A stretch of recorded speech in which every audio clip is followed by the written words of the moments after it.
अब चाहिँ हामी कहाँ गएको अरे हामी चाहिँ प्रोग्राम हेर्नु गएको स्वप्नसुमन.com को यहाँ ब्याकबाट जनसङ्ख्या अलिक बढाउनुको लागि हामीले फोन पनि गर्दैछौँ जनसङ्ख्या बढेन दार्जिलिङ सहरको हामी कुना कुना चेपचाप हुँदै जाँदैछौँ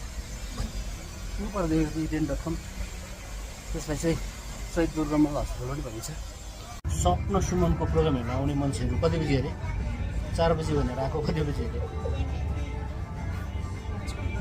साँझमा हेरेर हामी चाहिँ एकछिन यहाँनिर चिया खान आएको छौँ चिया कफी सुख सबै बाटेर अन्तिम सास